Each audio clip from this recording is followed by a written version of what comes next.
setelah di chapter sebelumnya kita mendengar pengakuan jujur Kinemon, situasi pun kemudian langsung memanas seketika Kanjuro berhasil membawa kabur sang putra mahkota dengan bangau 4K miliknya. Di samping itu, terlihat juga aksi Kaikyo no Jinbe yang diam-diam langsung unjuk gigi dengan merontokkan kapal kru Kaido sekaligus menegaskan kembalinya ia ke dalam kru Mugiwara no Ichimi. So, apa aja kira-kira kejutan yang diberikan Oda kepada kita di chapter 977 kali ini? Nah, langsung aja yuk kita review melalui video berikut ini. Namun sebelum kita mulai, jangan lupa dulu cuci tangannya dong bosku. Mari kita perangi bersama wabah virus corona ini dengan selalu menjaga kebersihan kita. Oke, langsung saja kita mulai. Let's go!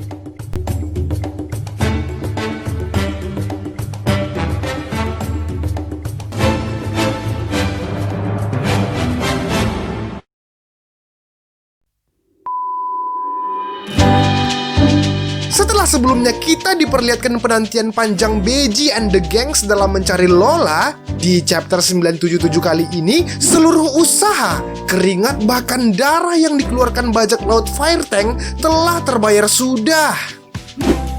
Ya, sang adik yang telah lama menghilang akhirnya telah ditemukan kembali. Betapa senangnya hati.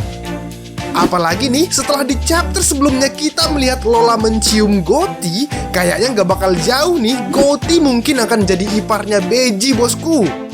Mudah-mudahan ya.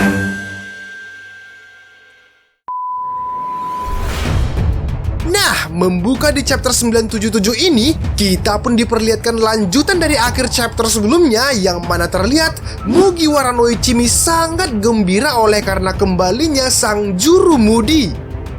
Luffy pun langsung membuka percakapan yang berkata bahwa seluruh kru selalu memikirkan Jinbe dan sangat mengkhawatirkan keselamatannya. Ya, kalau kita ingat nih di chapter 959, Luffy juga berkata hal demikian bosku. Dan menjawab kekhawatiran kaptennya itu, Jinbe pun lalu meminta maaf pada Luffy dan seluruh kru musabab keterlambatannya bergabung dengan aliansi. Nah, seakan bangga dengan track record Jinbe sebagai juru mudi, Nami pun lalu meyakinkan Franky bahwa Sunny ke depan akan baik-baik aja karena Sunny sudah dipegang oleh juru mudi Top Marco Top bosku.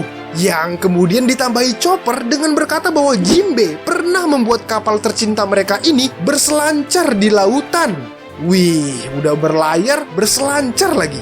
Nah, menurut Mimin sih hal ini gak lebay bosku, karena memang begitulah hebatnya Jinbe sebagai juru mudi.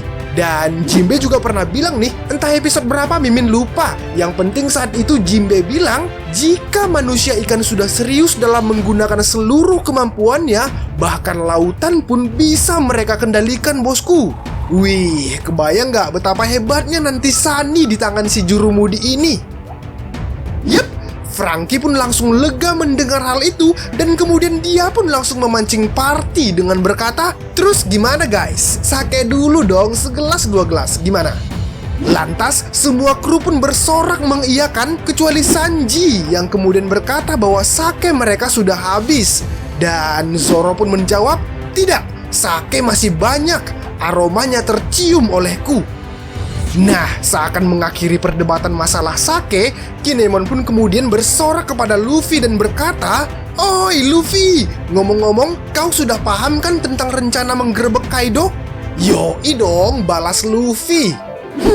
Mimin sih nggak yakin ya seluruh rencana bisa masuk ke otak Bakasencho kita ini. Nah, setelah itu terlihat di sana ada sebuah kapal yang mendekat dan sesosok yang melompat ke arah Kinemon dan ternyata dia adalah Sicilian sang kapten masketir Inuarashi.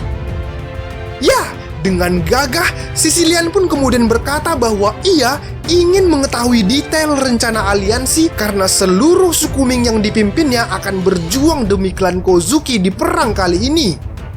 Inuarashi pun terlihat bangga pada anak buahnya itu dan tak mau kalah, Hyogoro pun kemudian berkata bahwa seluruh samurai Wano yang dipimpinnya juga akan memberikan segenap jiwa dan raga demi klan Kozuki.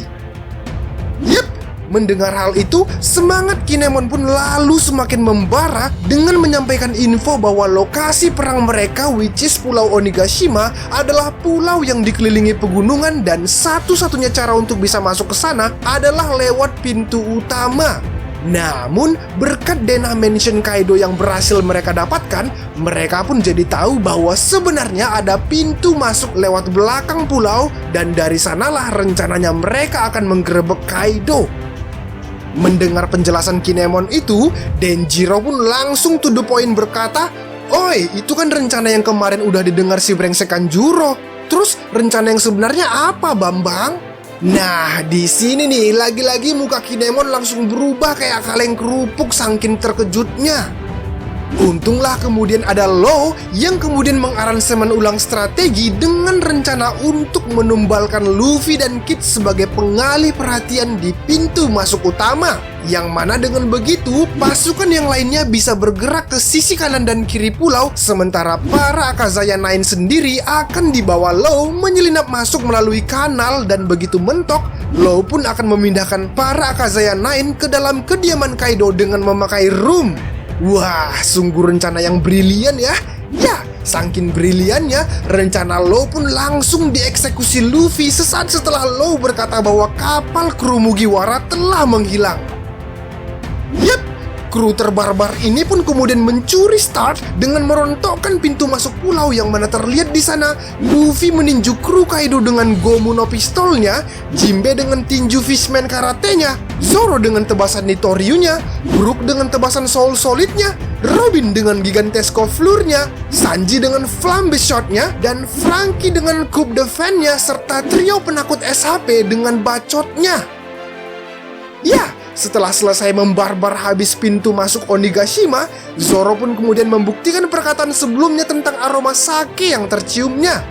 Dia pun membawa segentong sake hasil jarahan mereka dari kru Kaido, dan mereka pun kampai untuk merayakan kembalinya sang jurumudi. Sontak, semua orang pun terkejut melihat kebarbaran bajak laut ini, terlebih Denjiro yang awalnya mengira pintu masuk ini bakal menjadi rintangan tersulit, ternyata malah dijadikan tempat pemanasan bagi kru Mugiwara no Ichimi. Ya, dengan hal itu Kinemon pun lalu berterima kasih kepada Luffy, namun entah kenapa Luffy pun memotong pembicaraan dengan berkata, "Tunggu dulu, aku punya ide brilian nih. Pertama, kita kalahkan Kaido dulu, lalu kemudian Big Mom, dan terakhir si brengsek Orochi. Kita menangkan dulu pertempuran kita ini, lalu setelah itu kita akan mengadakan pesta besar kita." Ya, kata-kata sang kapten pun langsung disambut riang nakamanya, namun sayang sedetik kemudian Eustace Kapten Kid pun muncul dan mencuri start dengan berkata, "Berhenti dasar sampah, kamilah yang akan memenggal kepala Kaido." Ya, setelah aku memenggalnya, lalu kepalanya pun akan kujadikan patung hiasan di kapalku. Hahaha. Dan mendengar bacotan Kid itu, Luffy pun tak mau kalah lalu memerintahkan Jinbe kecepatan penuh menyusul kapal Kid untuk menyerang ke jalur utama pulau, yang mana hal ini membuktikan ide brilian Law dalam memanfaatkan Luffy dan Kid sebagai umpan. Nah, di sisi lain, kita pun diperlihatkan situasi di dalam mansionnya Kaido, yang mana terlihat di sana pesta Kagura telah dimulai dan seluruh kru serta aliansi Kaido pun hura-hura. Di satu panel, kita dilihat penampakan Orochi yang kelihatan sedikit sange seperti biasanya. Sementara di panel lain, Queen terlihat sangat lapar dan ingin memakan semua stok sup kacang merah, walau ia tahu semua stoknya itu udah diboking sama si Big Mom. Hal itu pun membuat sedikit keributan kecil dan membuat Kaido sedikit marah dan bertanya, "Apa yang terjadi? Di mana putraku? Kenapa dia belum tiba?" What? Kaido punya anak? Mungkin ini anak hasil empot-potan dengan Big Mom kali ya?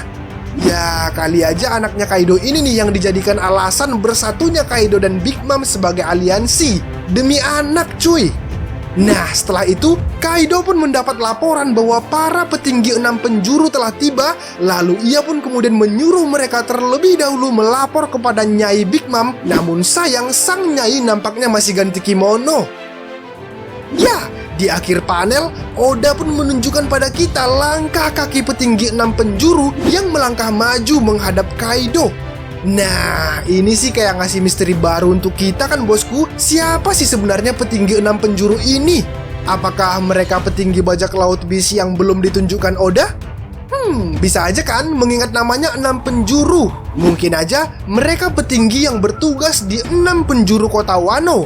Atau Mimin curiga nih, jangan-jangan mereka ini Flying Six Headliner bosku. Sejauh ini kan yang kita tahu Flying Six cuma Drake dan Pejuan ya. Padahal harusnya kan mereka 6.